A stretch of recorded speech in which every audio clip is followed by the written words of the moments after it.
Well, hello, friends. This is Elijah Henderson from the Cryptid Studies Institute.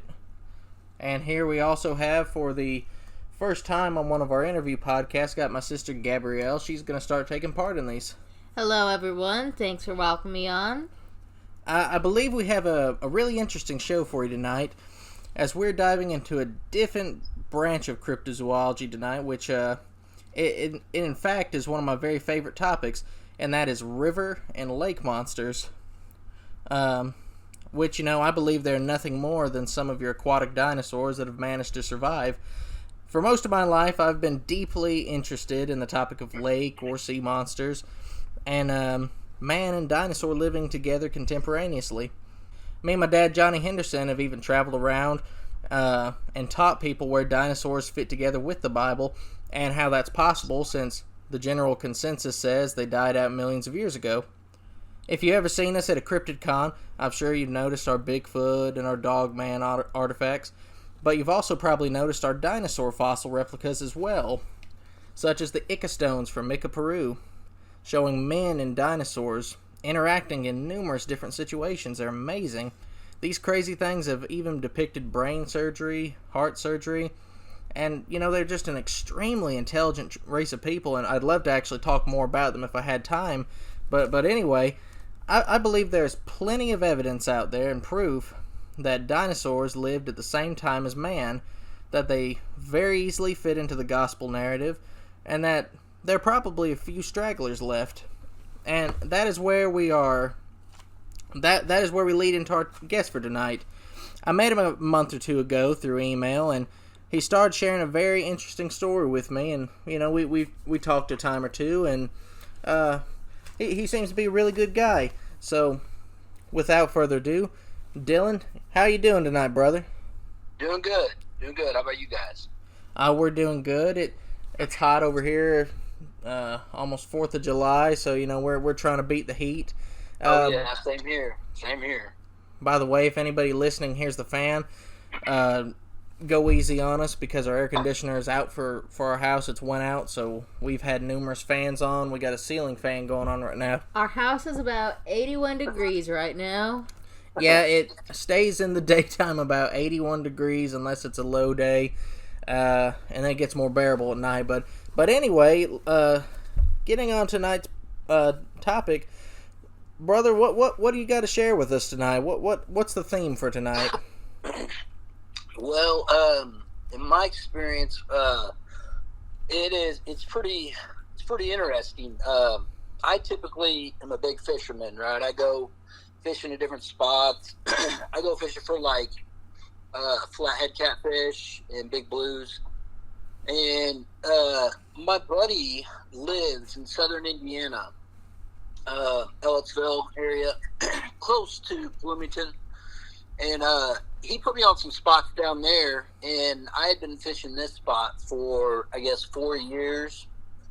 And we've had various things that have occurred there. It's a really wild area. We've seen cougar prints before. We've had Sasquatch encounters and stuff like that. But with this story, it has to deal with what I believe was a living dinosaur, and I'll start with my story. So what happened was I went down to this spot. I actually live in Indianapolis, so the drive was like an hour and a half to get there, a little bit like that, about an hour and 15, hour and 30. And so the night I went down there this time, I was kind of winded. Like, I didn't have the energy that I typically have to go to this spot that I normally go to, which is what we call the eddy, because the river does like a total L, and it's a really good spot to fish for big catfish. And so I was thinking about going down there, and I was like, man, I got to walk all that way. I don't have the energy. So instead, I stopped at this little park down the way from that spot. And at the spot I was fishing at, it was actually, you could see the spot that I normally fish at. You can look down and see the spot.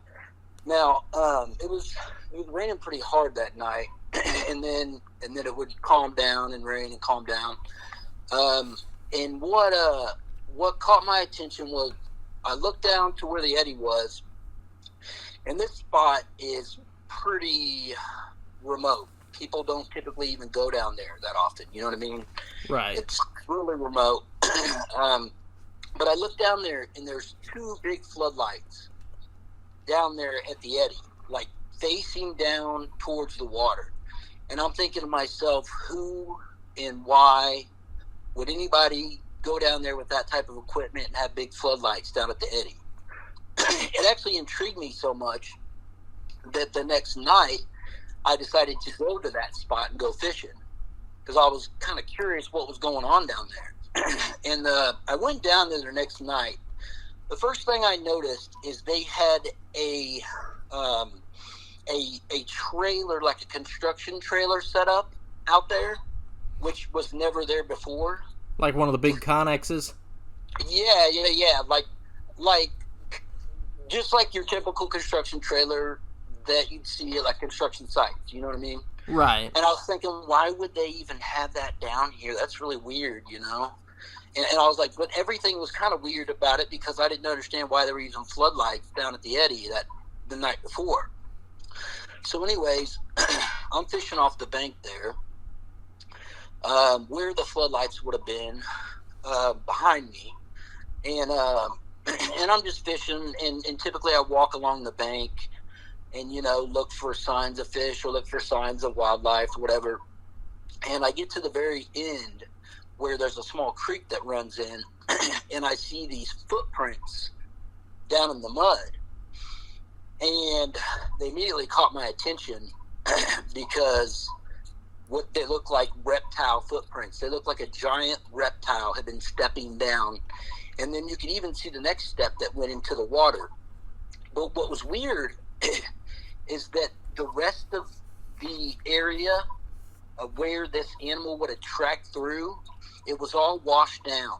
It was like they were hiding. They were trying to hide these footprints. They washed them down, the whole area. And then it caught my attention then.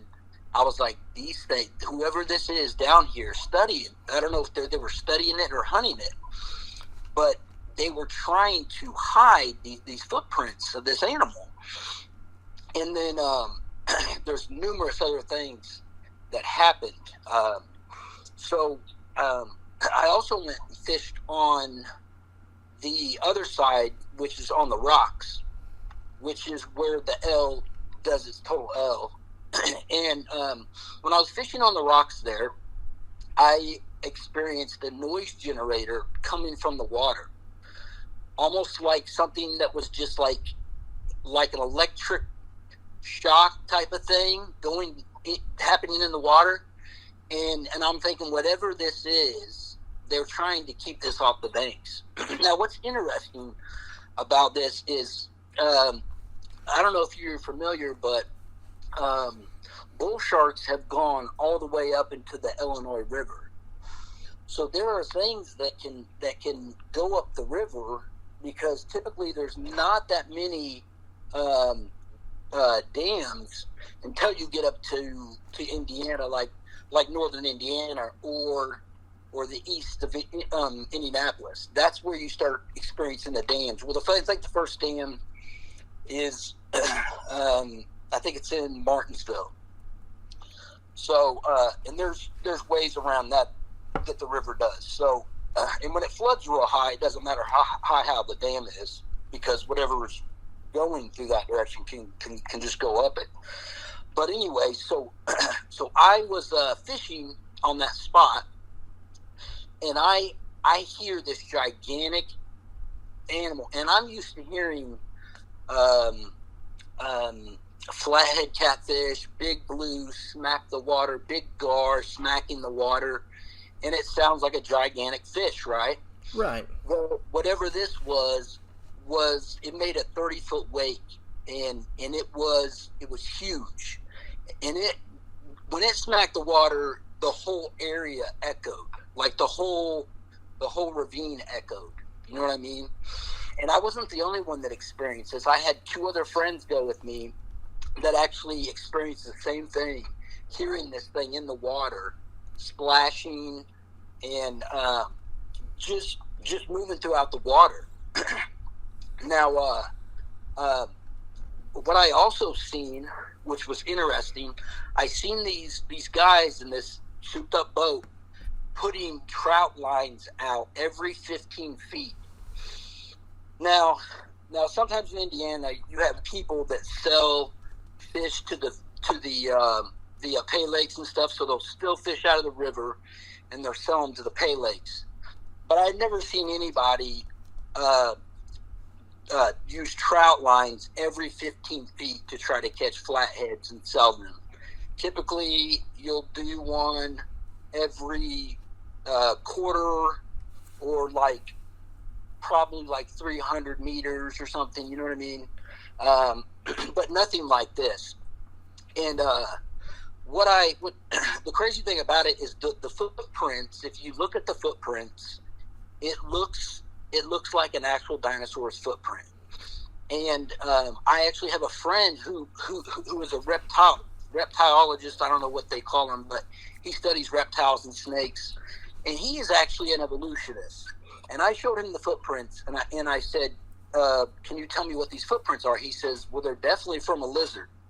They're definitely from a reptile, is what he said. They're from a reptile. And he couldn't believe it either, because he's an evolutionist, and he don't believe that dinosaurs exist still or could exist. So I thought that was very interesting that he actually even concluded to himself that they had to be reptile. That's certainly interesting. That is really interesting. And there's open-minded people out there that just, they view the evidence and they can't help but say, wow, that computes to this.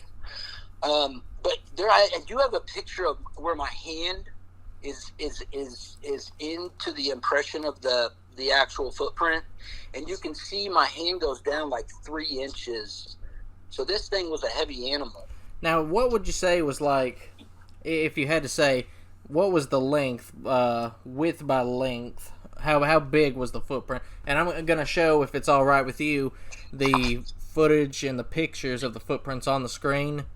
Sure. Let me go back and because it was at least. Let me double check because I don't want to give you a false statement here. I want to say you had one picture where your foot was right next to it. Yeah, and it was still kind of towering. Yeah, it's still bigger than my footprint. Okay, this thing would have been. So my foot is my shoe was about 12 inches, maybe 11. So this thing was probably about, to the very tip, about 13, 14 inches in length. To the tip, the very tip, to the back of the crevice where it was impressed into the mud. And what was weird is they sprayed all this area down to hide these footprints, And what I found out, Elijah, was that the rivers and the lakes, or excuse me, the rivers and the streams in the United States are actually they're owned by the Smithsonian. I don't know if you know that. The United States signed over a lease for them to basically own them, and they own all the property that goes by the Amtrak too. So wherever there's a train tracks, they own that property too. And this location actually buttons up to a train track. And interesting is I called the company that owns the property that because there's it butts up to the river, but they're a little bit further up. And I called the company to ask them about this. I sent them a message because they didn't answer. I left them a message, and no one's called me back at all. And I'm sure, you know what I mean, they had to know who was going back there. They were told, I'm sure, not to mention anything. And what they were probably told is that they were just going down there to study fish or whatever. I'm sure they weren't told the whole reason why they were going down there. But I believe that the Smithsonian was not only examining this animal in its natural habitat, but I believe they were actually trying to go down there and kill it and get rid of it because they didn't want it to go any further up the river, because if it went any further up the river, then people would have been seeing this thing. And I think they were really afraid of that. And they had, it was to their advantage that they set up at that spot because it's a really deep location. And this thing would have been happy to be in that spot comfortably, you know what I mean, without desiring to go up the river too much. So I think they were actually going down there to study this thing. And I believe they were actually also trying to kill it, to get rid of it. And the reason why I come up with all these things is because there's nothing else that can explain the noise generators that they put on the bank, so it wouldn't get on the bank. It doesn't explain. There's nothing that can explain why they washed down the tracks, or why they had a construction site, construction trailer there, and they had people running trout lines all throughout the river.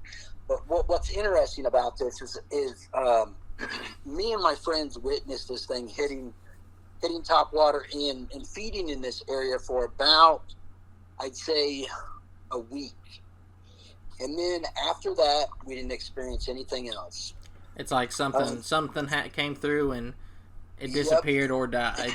It just disappeared. And what was interesting is I was checking out my feed one day, and on my feed, on my Google feed, it came up with this Scientific America or something, backed by the Smithsonian, talking about this type of dinosaur. And matter of fact, I need to look up the name of that dinosaur. I have a picture of it on my phone, but it was they called a river dinosaur. They actually said river dinosaur. Let me see, river dinosaur found. Okay, here it is. It is sciencefocus.com, and they say all this stuff 100 million years ago and all this stuff. And if you look at the actual footprint of this dinosaur, it is the exact same footprint that is seen in the pictures that I give. A similar three-toed footprint, right? Yes, it is. Now, I'd kind of like to break away just for a second, if you don't mind, and kind of get into that three-toed footprint, because there's another picture that's been captured out there. I know everybody has probably heard of Mokele and Bembe over in the Likawala Swamp over in Africa, but they actually, some people conducting an expedition went down there, and they found some of the footprints that was pressed into the dirt by this thing, and it left an almost identical track in the hardened soil. It was a three-toed footprint, and it looked almost identical to your three-toed footprint. Yeah, I totally agree. As a matter of fact, as soon as I saw the footprint, I actually, in one of the videos I sent you, I think I might have edited it out, but I was explaining how this could very well be like the Mokele and Bembe that lives down in the Congo and in Africa and in Amazon. That's been known to go after hippos and basically tear up anything that's in its area. Right. In that was actually a sauropod dinosaur. And whenever they did, whenever they asked the locals about it, and they had them, draw a picture of it, they actually drew a sauropod dinosaur, and they showed them pictures of everything. They showed them pictures of the alligator. They showed them pictures of the hippos, of the manatees. They showed them pictures of all different types of land animals, mammals, and reptiles that they have in their area. And they said, no, that's not it. And so they said, can you draw it for us? And sure enough, they drew it for him. And then the scientists said, well, that can't be, because we know they were extinct millions of years ago. Well, that's your theory. But, the Bible said, when God told Noah to bring the animals on the ark, he didn't tell them to bring the river and the ocean fish and dinosaurs and mammals that live in the water, because they live in the water. They're going to be fine. You know what I mean? Absolutely. So a lot of those lived, and I believe Noah still took a lot of dinosaurs on the ark. He just took them when they were babies, because they're easier to care for and all that. And I mean, if you look into the dynasties, people talked about dragons, and it's also dragons were drawn on different cave walls and all different types of stuff like that. And just like you said, the Ica stones show basically not all, but a lot of the dinosaurs that are depicted in all the skeletons that we find today. And it shows men riding them, it shows men fighting them, and shows them eating their friends, it shows them eating men, and all kinds of different things. So and if you think about it, when God made man, he made him extremely smart. Adam named every dinosaur, every animal on the first day, and all this stuff about, we didn't get educated. We haven't been that smart for that long. Well, technically, God made man in his image from the very beginning, and we're a copy of Adam. And how many copies has there been since Adam? So you got to imagine the mind that he would have had back then. You know what I mean? It would have been pretty amazing. Right. Now, you know what I mean? Compared to, and if you look back in histories, like I was watching this one video of Africa in the 1600s and 1700s. There was castles in this map that this guy found. There was literally castles everywhere. Like Africa was a rich place to live. And basically, I think the English came in or something and kind of, depleted their resources and tore them down a little bit to where they weren't. You know what I mean? But if you look at those old maps, you literally see castles all over Africa in different places, and so there's been intelligence since the beginning of time. It's just. And there's nothing new underneath the sun, you know what I mean? And it's hard for us to believe that, but that world was demolished in the flood. I should probably briefly explain that. In a lot of your old historical writings, you will see the word dragon. The word dinosaur wasn't invented until 1841. It was coined by Sir Richard Owen. But up until that time, anything of a similitude they would have called a dragon. And even in your old 1800s dictionaries, when you find the word dragon, it'll say, now very rare. So it's listing it as it was a living animal at the time, but they didn't have that current term, dinosaur. Yes, of course. Of course. That's exactly true. I've read a lot of that same stuff you have, man. It's really interesting. Have you seen some of the mud fossils of some of the big titans and stuff, or like the big mushrooms, or I guess some of my favorite fossils out there would be like the polystrate fossils. Oh yeah, with the tree growing straight up through the different layers. Right, exactly. It'd be like the timeline layers that represent. As it said, the different layers took millions of years to form each individual layer of rock, but the trees are fossilized going straight through each layer. Yeah, and they've actually they've dug in Antarctica, I think, or Burr, Alaska. They dug like 200 feet, and they dug straight through a tree. It was 200 feet.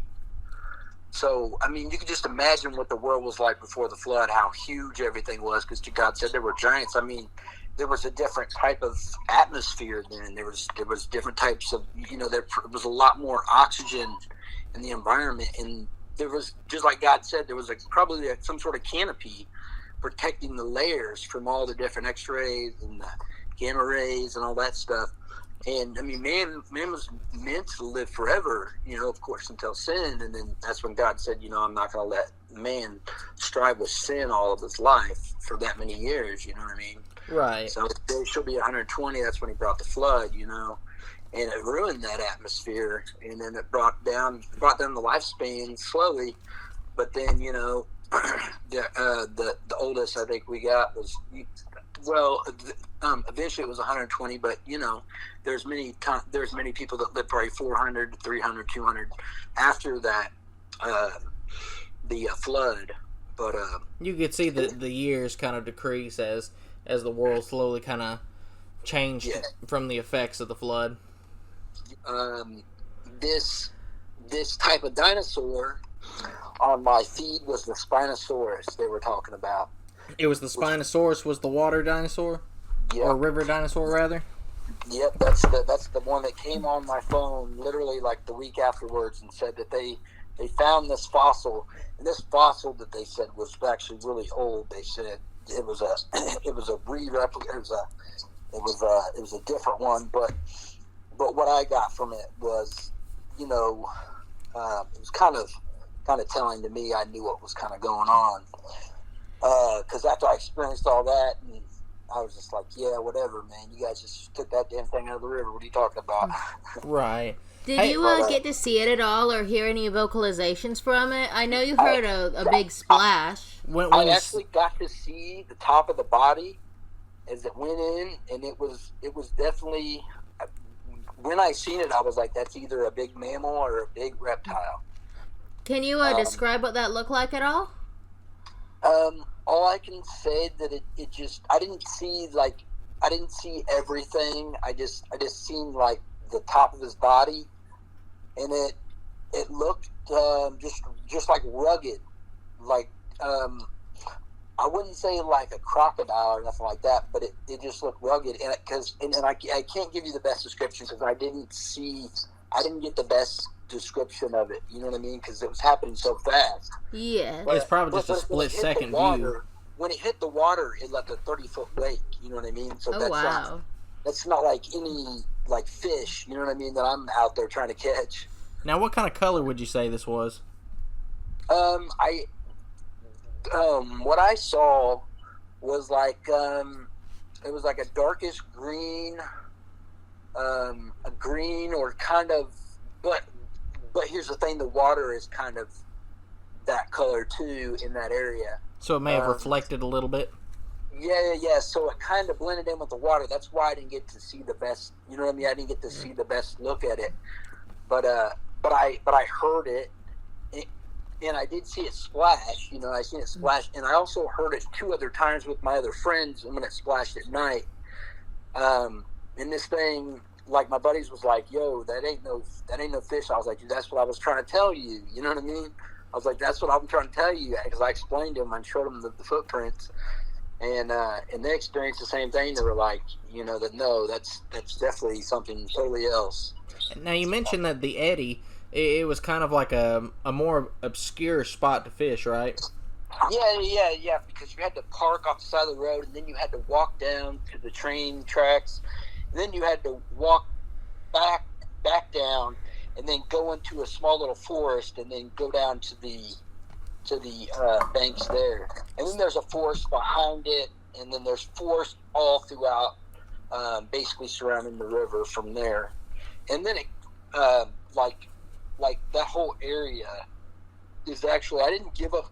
The reason why I didn't talk about it right away is because there's actually Sasquatches there that we experienced and encountered, and I didn't want to basically put them in jeopardy. I know that sounds weird. No, I know what you mean. I had a couple encounters with them, and they're just like family oriented, man, just like we are, and they're not like I don't know about the dog men or the wolf men or whatever that stuff. I've never experienced that. I heard those are a little bit more aggressive, but these, well,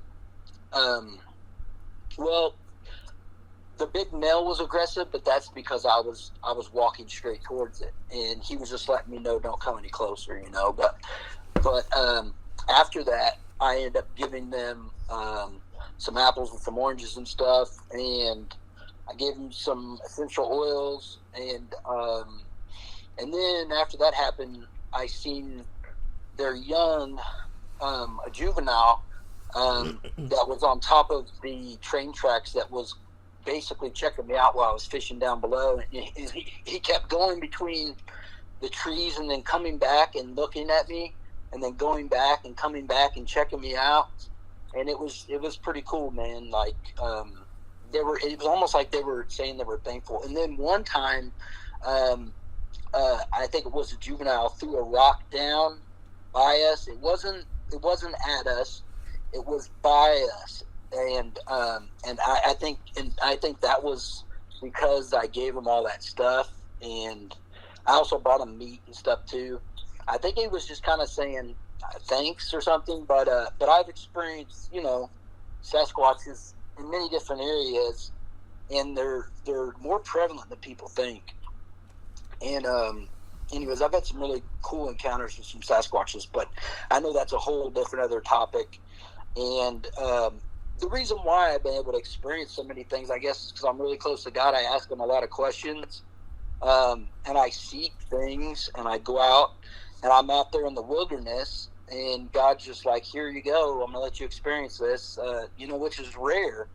It's rare for people to experience stuff like that, but all of my buddies were with me when I experienced all those things to also vouch for me that I'm not just making this stuff up. This is stuff that we actually experienced together for the first time. Right. And I don't know if I sent a picture of the Bigfoot track, but I caught a Bigfoot track with me and my buddy when it was raining. It started raining really bad, so we kind of had to tuck into the woods a little bit so we wouldn't get rain on so much. No, I actually did see the video you sent me of that one. Yeah. Where you can see the toes perfectly defined. Yeah, it's about a foot long, you'd think. Yeah. It was bigger than that because my shoe's actually about a foot. Because the shoe I have, well, it's not quite a foot. I guess it's about 10 and a half, 11 inches. But the shoe I have, it's extended more for hiking. But yeah, the footprint was pretty big. It was a big foot for sure. Sasquatch. I like to call him Sasquatch. People call him Bigfoot. Whatever. But hey, they got plenty of names. Yeah, but it all ties in with, because I believe God created the Bigfoots, right, to protect us and also, for us to wonder on, to display His glory out there in the wilderness, And here's the thing, like, it's obvious that the Antichrist system and the evolutionists have been using their juvenile fossils as evidence for evolution. And they always seem to use their juvenile fossils as evidence for evolution, but whenever someone talks about Bigfoot, they're like, well, how come we can't find any of their fossils? Well, you guys have all of your museums full of them. I don't know what you're talking about. You know what I'm saying?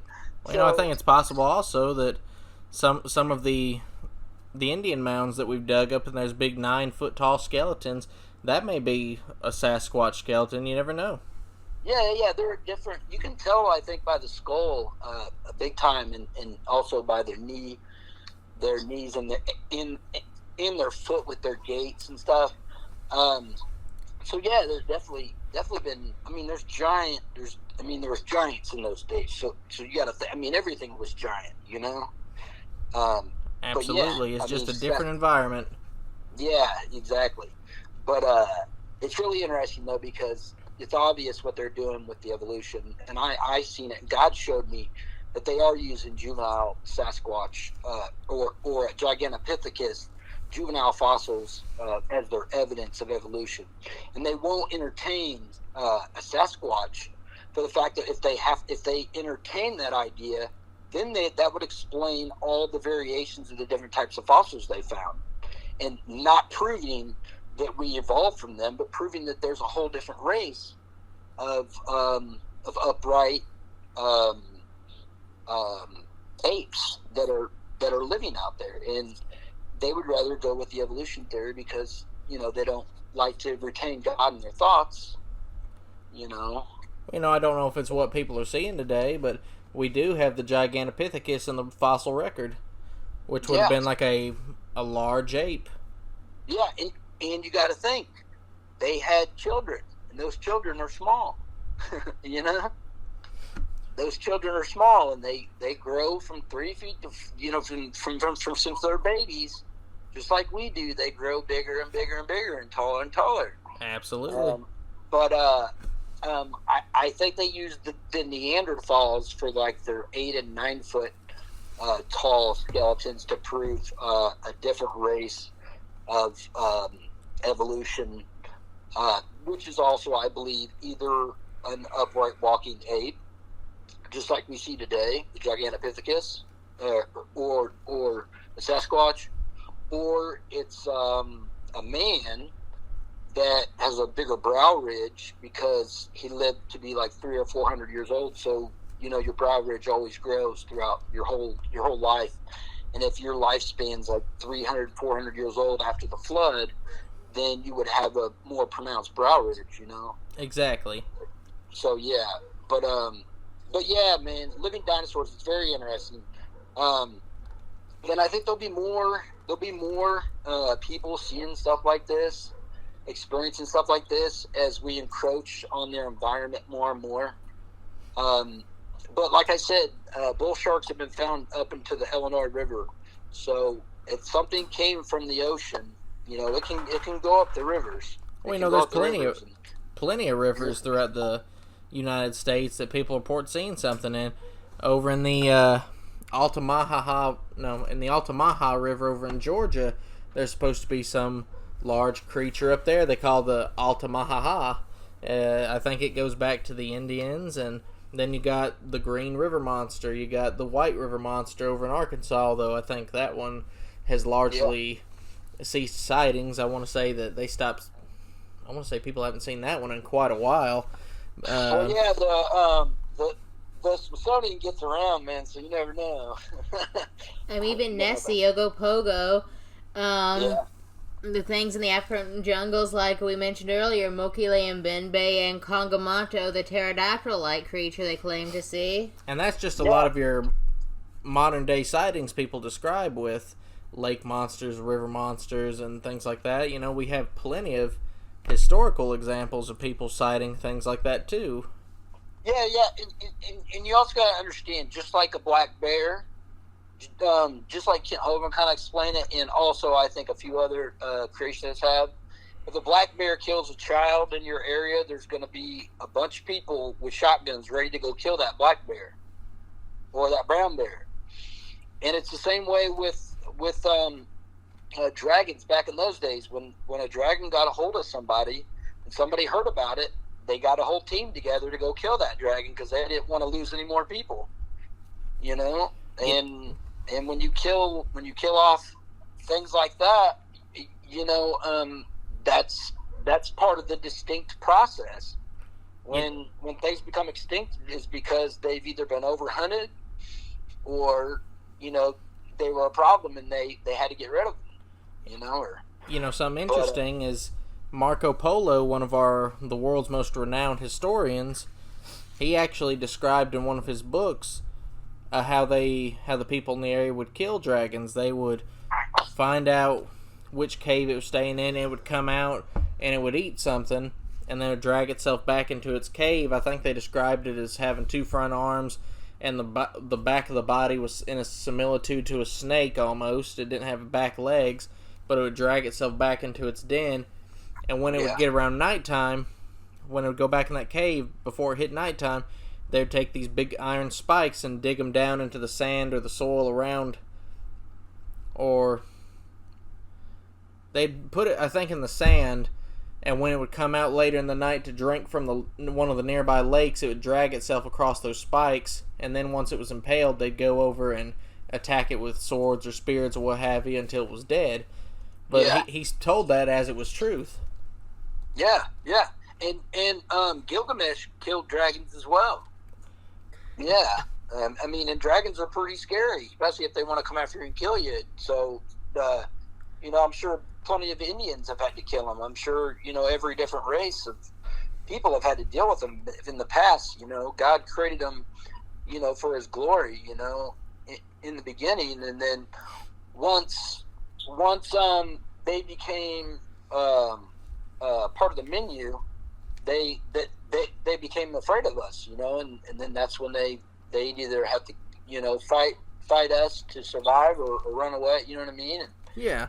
And when you put fear in an animal like that has so much power or has so much strength, it's a dangerous combination.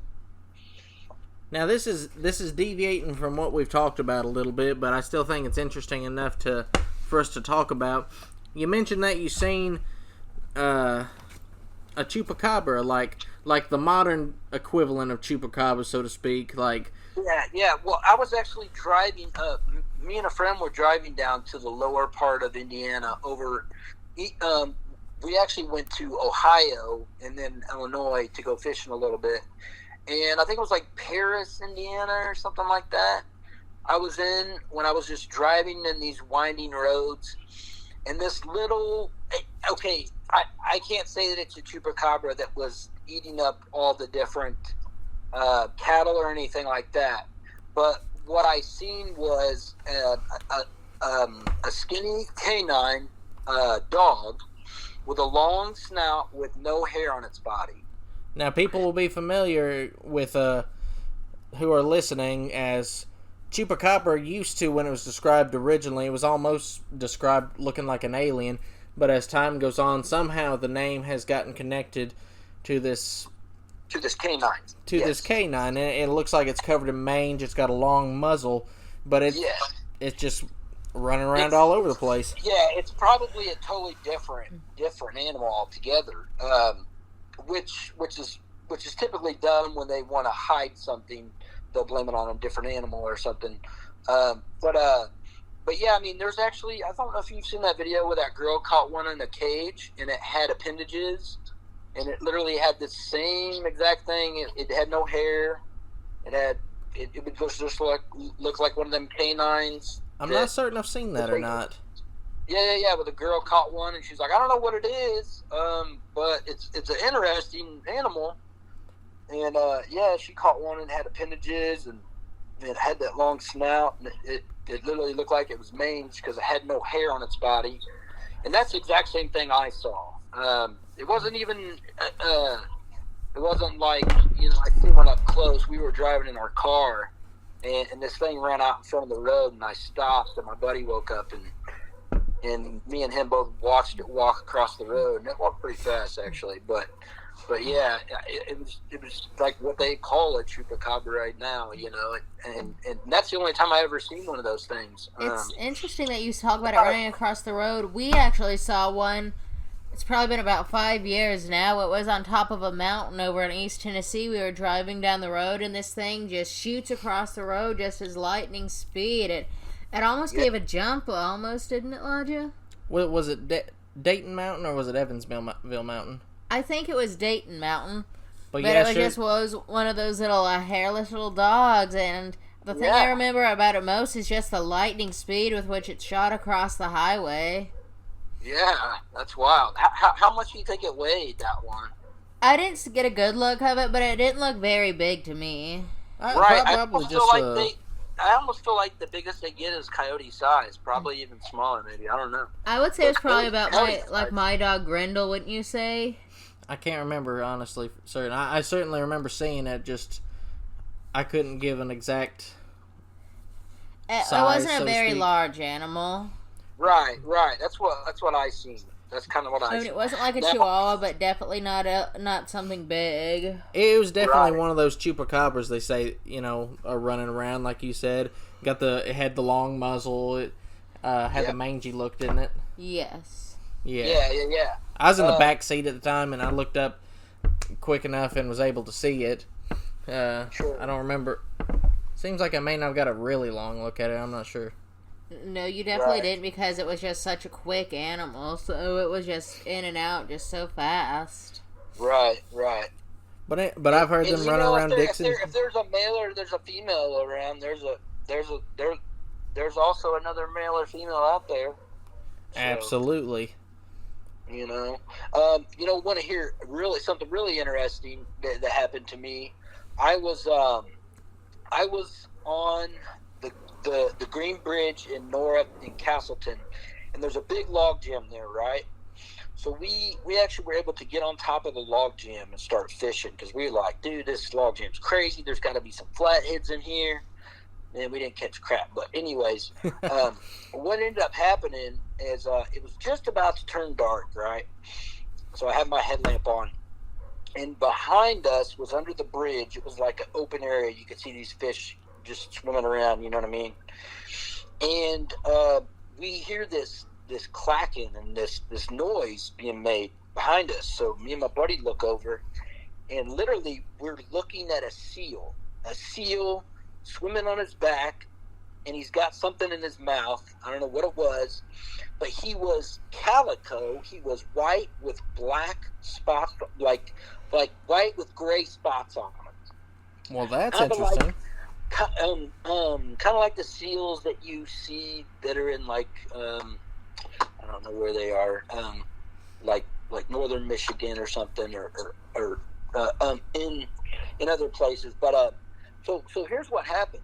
I couldn't believe it, right? I was like, because I'm from California. I was born in California, raised, and I went back to California many times. I know what seals look like. I know what walruses look like. I fished the rivers forever. I know what beavers look like. I know what otters look like. I know what muskrats look like, and all the other things that swim in the water, you know? Right. And me and my buddy were like, dude, I'm pretty sure that was a freaking seal, man. You know what I mean? And because it was like 120 pounds. It was nothing small. Now, don't get me wrong. Otters get pretty big, too. But this one didn't have an otter's tail. It had a seal's tail because I saw it take off. And I seen the slits in the back of the tail, proving that it was indeed a seal. So here's what happened. I went to work the next day, and there's an older guy who's really wise, Christian man that I look up to. And I go up to him like, hey, man, I don't think you're going to believe the story I'm going to tell you real quick, but I'm going to throw it at you anyway. I was like, I'm pretty sure I seen a dang seal this weekend when I was out fishing on the river. He's like, that's funny you say that, because there was a flood in Michigan this weekend, and the zoo was flooded, and they lost two of the seals. They ended up finding one, and the other one they didn't know where it went or something. And I was like, that explains it right there. I was like, those things must be pretty fast because it went down the river pretty fast. I ended up going on to the Michigan Zoo's website, and I looked at this type of seal that escaped. Is the exact same seal that I saw in the river that day. Now, here's what's interesting, is they give this big explanation on how this seal was found, right? And then they go and say the other one was found on a path because there was two that escaped. But they lied to you about the second seal. They never found the second seal. They just don't want you to not ever trust the zoo anymore. You know what I mean? Because if the zoo loses their animals and can't get them back, then, you know what I mean? Then you got panic going on. Yeah. Well, who's to say next time it won't be a lion? Yeah, exactly. Well, there was actually a polar bear that escaped too. They ended up catching that thing, and some other animals got escaped and they caught them. But I'm sure there's probably some that didn't, because when I seen the flood, it was huge. The whole thing. I mean, these animals were just out in the open, and they had to go, screeching to go find. They had to get a bunch of people to go find them all. And but yeah, I called the DNR and said, yeah, they're. That other seal, he's headed to the ocean, just so you know. So she was like, oh, that poor seal. I was like, yeah, right, dude. He was eating fish. When I seen him, he was eating fine. He'll probably be much happier where he is than where he was. Oh, yeah. But isn't that crazy, dude? Because I told my brother's like, dude, you're crazy. I was like, man, maybe, dude, that's weird, right? I was like, bro, but we know what seals look like, right? He's like, yeah, we know what seals look like, but you didn't see no seal. And then I heard that from my buddy at work, and I was like, bam, told you so. So well, that's anyway, awesome, man. Something totally different, but it's pretty interesting because what I found out was that seal, he traveled pretty fast. I guess he made that whole track in like a day. In like a day's time, like a day and a half, he made that track from Michigan to where I was in Indiana. And more than likely, that thing's still wandering around somewhere, didn't it? They probably he's caught it. Right back at the ocean, man. He probably made it, man. Who knows? They probably got a new seal and said it's the same one. Yeah, someone's probably got a pet seal. Who knows? Well, Dylan, brother, we're about at the hour-long line. As we close this thing down. Oh, it's been great talking to you, man. Do you have any closing comments, anything special you'd like to add before we finish things up? I just want people to understand, man, that there's more than that meets the eye out there, and there's regarding dinosaurs. Just keep an open mind, because when you're out there and you see something like that, you can't help but say what it is. I mean, I took the pictures of the tracks, I took the pictures of the people's stuff, them hunting that thing, and I mean there is a war against truth out there, and if you come to find the crevice, the reason why there's that war against truth is because Jesus died in our place. He is God Almighty in the flesh, and they're against the truth. They're against God, and there's evil out there. You know what I mean? There's people that hide truth and manipulate and corrupt things. Things become corrupted. So, and when you're being told that dinosaurs lived millions of years ago, I mean, do your own research and find out for yourself. Because God said there was a flood, and we find that all the dinosaurs seem to be basically sorry, I'm having a brain fart here, but we see that dinosaurs are basically thrown down really quickly in mud or in stone areas. I mean, it proves there was a flood, because we see all this evidence of all these fossils, and even the mud fossils. They all prove that there was a flood, and that's what killed the majority of the dinosaurs. They weren't killed by this big old gigantic Armageddon meteor. They were killed by the flood, and I guess basically that's all I really want to share. Those are unpopular truths, but it is the truth. If people take the time to research and look for themselves, there is a creator that loves them, and unfortunately that's not popular for people to know today. But if you don't agree the same way, that's okay. God allows free choice, but at least look into the history of man living with dinosaurs, because there is a lot of interesting stories. There are a lot of interesting artifacts. It's worth looking into if you want to take the time to see those interesting artifacts and relics. But I reckon in closing, Gabrielle, is there anything you'd like to add? I fully agree that dinosaurs really do indicate that the earth isn't old as people say. I think it indicates that God is the creator. And we really appreciate you sharing your story with us. Yes, thank you, Dylan. Yeah. We really do appreciate it. Thanks, guys, for having me. I appreciate it. And for those who are interested in this kind of thing, I like I mentioned earlier, me and my dad, we used to travel around, and we just talked about dinosaurs and how they connect to the Bible, or dinosaur legends, dragon legends. And I think we have an old film of where he did one of those lectures on that. If I find it, I'll upload it to YouTube and everybody can watch it, and if you want to see it, that's cool. If not, that's cool. We still love y'all. But with that, I'm Elijah Henderson. This is Gabrielle Henderson. Dylan, thank you so much again. It's been great talking to you, brother. It's been great talking with you guys. Thanks so much. Hey, thank you. Bye-bye.